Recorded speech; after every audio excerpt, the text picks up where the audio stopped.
आप सबों का इस वीडियो में स्वागत है। और आज के इस वीडियो में हम लोग बात करने वाले हैं बिहार में आईटीआई में एडमिशन कैसे कराएं।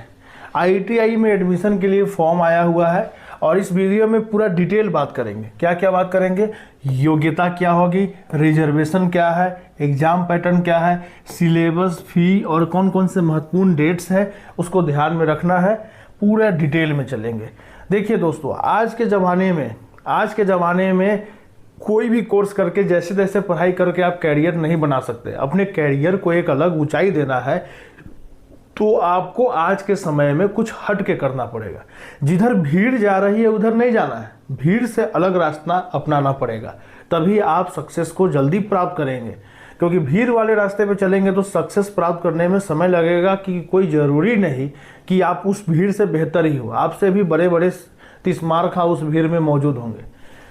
तो कोई ज़रूरी नहीं कि हम मैट्रिक के बाद आईएएस ही करें। बिहार में आईटीआई भी एक कोर्स होता है जिसकी मान्यता अभी के समय में इंटरमीडिएट के बराबर कर दी गई है। यानी आईटीआई को इंटरमीडिएट के समकक्ष माना गया है बिहार में। तो आप आईएएस न करके आईटीआई कर सकते हैं। अब सवाल यह है कि सर हम आईटीआई क्यों करेंगे, हम आईएएस करेंगे। आईएएस एक अलग कोर्स है, साइंस का है। तो आपको एक छोटा सा उदाहरण देता हूँ। मान लेते हैं कि आपका नाम है ए और आपका दोस्त के नाम है बी। आपके दोस्त ने आईटीआई किया और आपने आईएएस किया। अब 2 साल गुजर गए, 2 साल के बाद उसको आईटीआई का डिग्री मिला, आपको आईएएस का डिग्री मिला।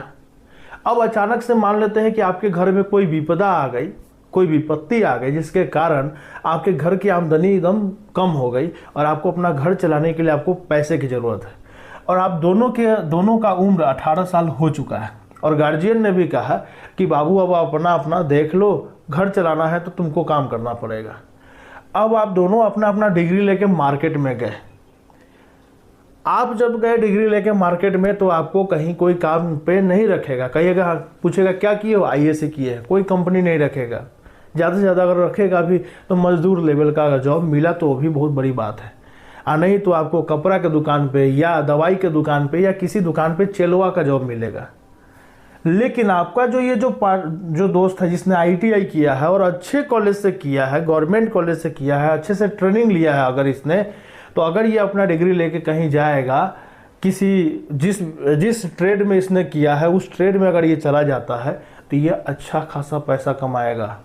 इसको कहीं भी कोई फैक्ट्री में, कोई कंपनी में, कोई बिल्डिंग का काम, जैसे मान गए इसने इलेक्ट्रिशियन किया है, इलेक्ट्रिकल से आईटीआई किया है, तो इसको उस बिल्डिंग में जो वायरिंग वगैरह होगा, जो इलेक्ट्रिकल वाला जो काम होगा उसमें जॉब मिलेगा। बहुत ज़्यादा चांस है कि इसको 15 से 20 हज़ार का महीना भी मिल सकता है। ठीक है, तो ये अंतर है दोनों में। अगर आपने आईएएस किया है तो आपको इस डिग्री पर आपको जॉब किसका मिलेगा, चेलवा का जॉब मिलेगा।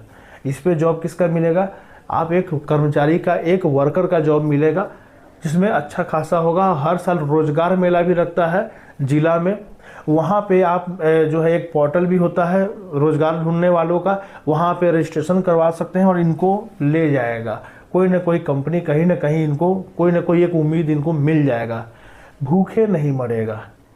तो समझ गए टेक्निकल कोर्स का कितना महत्व होता है। तो आज के समय में टेक्निकल कोर्स पे ज़्यादा ध्यान दीजिए। टेक्निकल कोर्स ही वो एक ऐसा रास्ता है जो आपको तेज़ी से आपको सक्सेस की ओर ले जा सकता है, जल्दी से जल्दी जॉब दिलवा सकता है। अगर आपकी प्राथमिकता जल्दी से जल्दी पैसा कमाना है, जॉब लेना है, तो आप इस रास्ते से जा सकते हैं, आप भीड़ से बच सकते हैं। तो आज की इस वीडियो में हम लोग बात करेंगे कि आईटीआई में हम कैसे आवेदन करेंगे, मेरी योग्यता क्या होनी चाहिए, और ये एग्ज़ाम जो है बीसीसी आईटीआई कैट कहलाता है। इसको आईटीआई कैट के नाम से हम लोग जानते हैं। चलिए दोस्तों, तो सबसे पहले मैं बता दूं कि कोई भी जो एग्ज़ाम होता है उसको कोई ना कोई संस्था कराती है। इस एग्ज़ाम को जो संस्था करवाती है उसको हम लोग बोलते हैं Bihar combined entrance competitive examination board, जिसको शॉर्टकट में बीसीसीबी कहा जाता है। और ये बोर्ड जो एग्ज़ाम लेती है उस एग्ज़ाम को हम लोग शॉर्टकट में बोलते हैं आईटीआई कैट। ITI कैट बोलते हैं। और इसी एग्ज़ाम के जरिए आपको ITI कॉलेजेस में एडमिशन मिलेगा, जिसमें बहुत सारे बिहार सरकार के भी कॉलेज है और कुछ अर्ध सरकारी कॉलेज है, आधा प्राइवेट है आधा गवर्नमेंट है, उनमें आपको एडमिशन मिलेगा। क्वालिफिकेशन की बात करें, योग्यता की बात करें तो 10th पास होने चाहिए या अपीयरिंग होना चाहिए। जैसे मान के आपने 10th का एग्जाम दे दिया है, आप अपने रिजल्ट का वेट कर रहे हैं, रिजल्ट अभी नहीं आया है, फिर भी आप आवेदन कर सकते हैं, लेकिन ध्यान रखना है काउंसलिंग के डेट तक, जिस दिन आपका काउंसलिंग होगा उस दिन तक आपका रिजल्ट आ जाना चाहिए, काउंसलिंग से पहले रिजल्ट आ जाना चाहिए।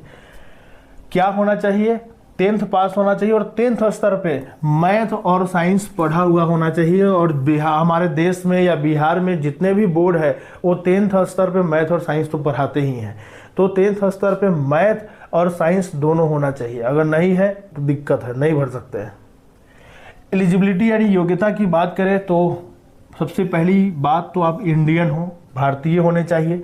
दूसरी बात आप बिहारी होने चाहिए, आप बिहार के मूल निवासी होने चाहिए, आपके पास बिहार का आवासीय प्रमाण पत्र होना चाहिए, या नहीं तो बिहार में आपके माता पिता या पत्नी में से, पति या पत्नी में से कोई भी पोस्टेड होना चाहिए जॉब में। यहाँ अगर गवर्नमेंट में कोई जॉब कर रहे हैं तो अगर पोस्टेड है तो उनको भी यहाँ अप्लाई करने के लिए छूट दी जा सकती है। और भी बहुत सारे शर्त है जो आप नोटिफिकेशन को डाउनलोड करके अच्छे से पढ़ सकते हैं, डिस्क्रिप्शन में लिंक दे दिया जाएगा।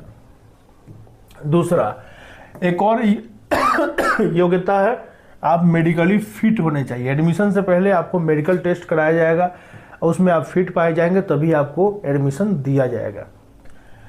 एज लिमिटेशन की बात किया जाए तो 1/8/2024, 1 अगस्त 2024 तक कम से कम आपका 14 वर्ष पूरा हो जाना चाहिए, तभी आप इसमें आवेदन कर सकते हैं, मिनिमम एज। और एक और पद है MMV या मैकेनिकल ट्रैक्टर के लिए मिनिमम आपका उम्र 17 वर्ष हो जाना चाहिए 1/8/2024 तक, तो इनमें आप एडमिशन करा सकते हैं। नहीं तो बाकी में आपको क्या चाहिए, 14 साल चाहिए मिनिमम एज। मैक्सिमम एज की कोई लिमिट नहीं है। नामांकन हेतु जिला का चयन की अगर हम बात करें, नामांकन के लिए किस जिला का चयन किया जाए, तो जिला चयन में भी थोड़ा सा आपको ध्यान रखना है, यही मेन चीज़ है, यही टेक्निकल चीज़ है, इसी के लिए मैंने वीडियो बनाया है। उदाहरण के लिए आप ऐसा समझिए कि जैसे मान लेते हैं कि किसी जिला में 100 सीट है, तो उस 100 सीट में से 25% यानी 25 सीट बाकी पूरे बिहार के लिए छोड़ दिया जाएगा। पूरे बिहार के कोई भी अभ्यर्थी उस पर अप्लाई कर सकते हैं, उस पर दावा कर सकते हैं एडमिशन के लिए।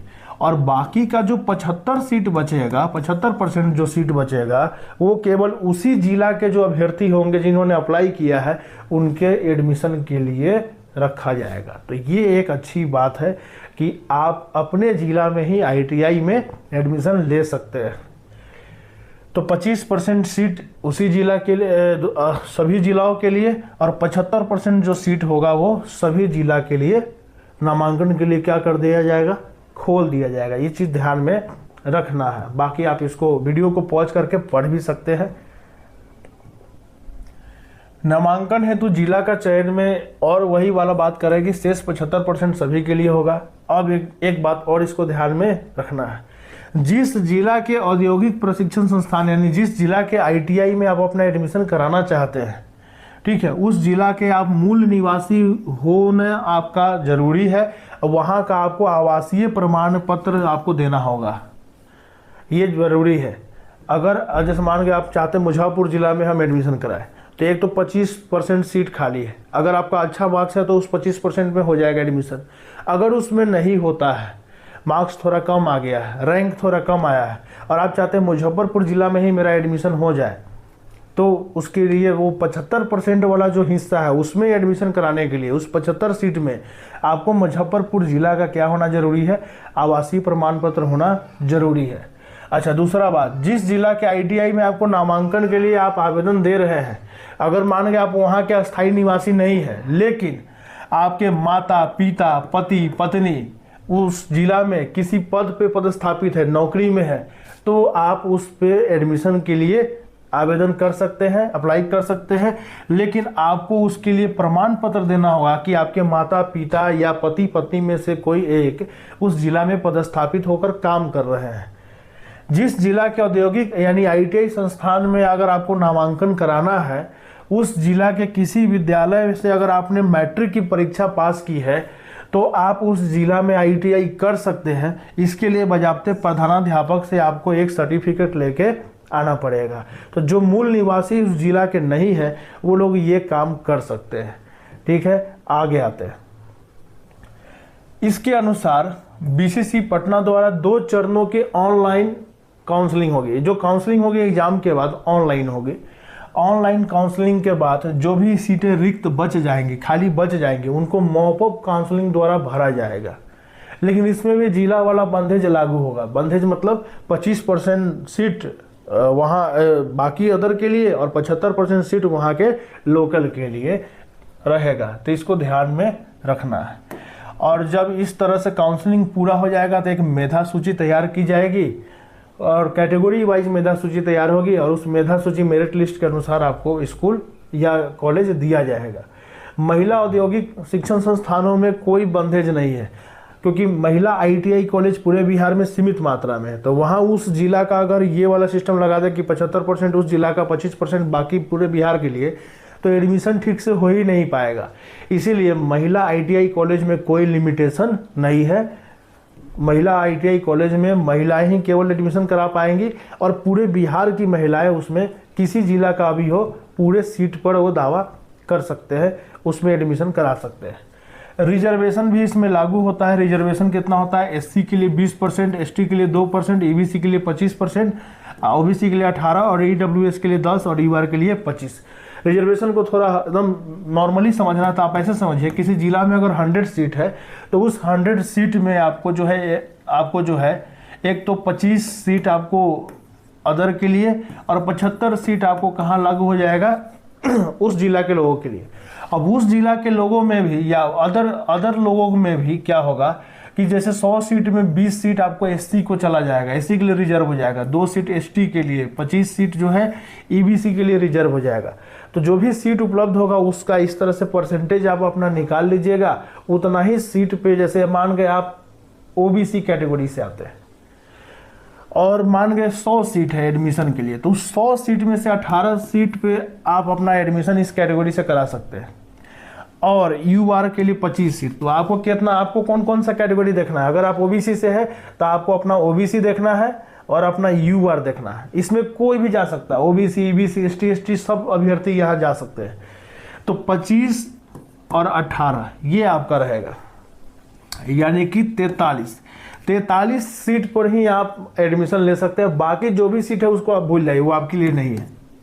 ऐसे ही देखा जाता है, कोई भी जॉब हो, कोई भी एडमिशन हो, पहले अपने कैटेगरी का सीट देखिए और फिर UR का सीट, दोनों को जोड़ दीजिए, वही टोटल सीट है, उसी पे आप आवेदन कर सकते हैं, उसी में आपका एडमिशन होगा। अब ये देख के मत खुश हुई कि 20,000 सीट है और 20,000 तुम्हारे लिए नहीं है, उसमें बहुत सारे कैटेगरी के लोग भी शामिल हैं। ये चीज़ को ध्यान में रखना है। एग्जाम पैटर्न की बात करें तो एग्जाम जो होगा ऑफलाइन में होगा। क्वेश्चन जो होंगे हिंदी और इंग्लिश दोनों में होंगे और OMR सीट पे एग्जाम होगा। ठीक है, जैसे आप बोर्ड का एग्जाम दिए हैं। उसके बाद अगर एग्जाम पैटर्न की बात करें तो मैथ से क्वेश्चन रहेंगे, जनरल साइंस से रहेंगे, जनरल नॉलेज से रहेंगे और सबसे 50-50 क्वेश्चन रहेंगे। मैथ से, साइंस से और जीके GS से 150 क्वेश्चन रहेंगे और हर क्वेश्चन 2 मार्क्स का होगा, यानी टोटल 300 पे एग्जाम होगा। 300 पे आपका मेरिट तैयार होगा। कोई निगेटिव मार्किंग वगैरह इसमें नहीं है और जो डिफिकल्टी लेवल होगा वो 10th स्टैंडर्ड का होगा। मतलब 10वीं स्तर पे जो आप मैथ, साइंस और जीके GS पढ़े हैं वही लेवल रहेगा, या हो सकता है उससे थोड़ा सा लेवल थोड़ा सा ज़्यादा हो। ये चीज़ ध्यान में रखना है। तो जो आपने 9th 10th में पढ़ा है उसको अच्छे से रिवाइज कर देना है।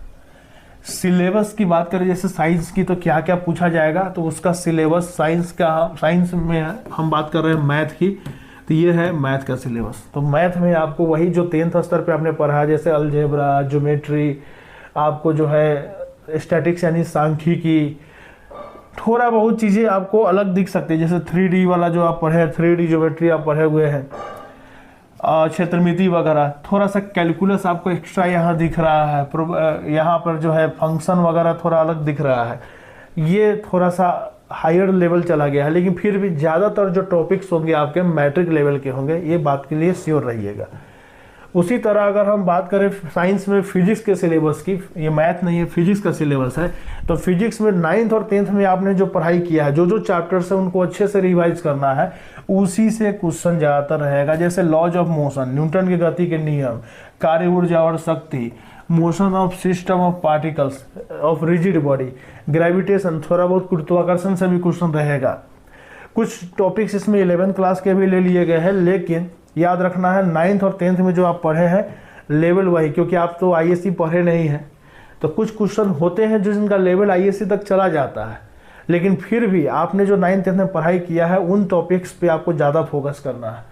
उसी तरह केमिस्ट्री में जो आपने बेसिक कंसेप्ट लिए हुए हैं, केमिस्ट्री में पदार्थ क्या है, पदार्थ के प्रकार है ना, अम्ल क्षार लवण, ये सब जो आपने पढ़ा, रासायनिक अभिक्रिया है ना, पीरियोडिक टेबल, ये सबसे क्वेश्चन आएगा। जैसे पीरियोडिक टेबल जो आप पढ़े होंगे, बहुत क्वेश्चन आता है इसे।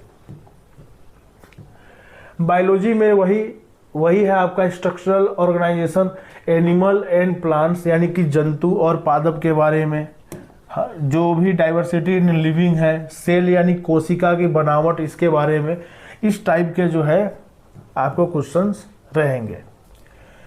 सिलेबस ऑफ जनरल नॉलेज की बात करें तो जनरल नॉलेज में क्या क्या रहेगा, तो आपको करंट अफेयर्स यानी जो भी घटनाएं घट रही है अखबारों वगैरह में जो खबर बन रही है उससे रहेगा, भारतीय इतिहास से रहेगा, भूगोल से रहेगा, खेल और फेमस पर्सनालिटीज, ये सब टाइप का क्वेश्चन रहेगा जीके में।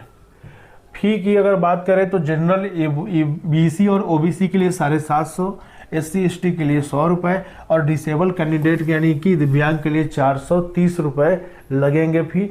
आगे बढ़ते हैं, डेट की बात करें इंपॉर्टेंट डेट्स की, तो एप्लीकेशन आपका स्टार्ट हो रहा है 7 अप्रैल से, खत्म होगा एप्लीकेशन 5 मई तक, और फी आपको जो है 6 मई तक जमा करना है।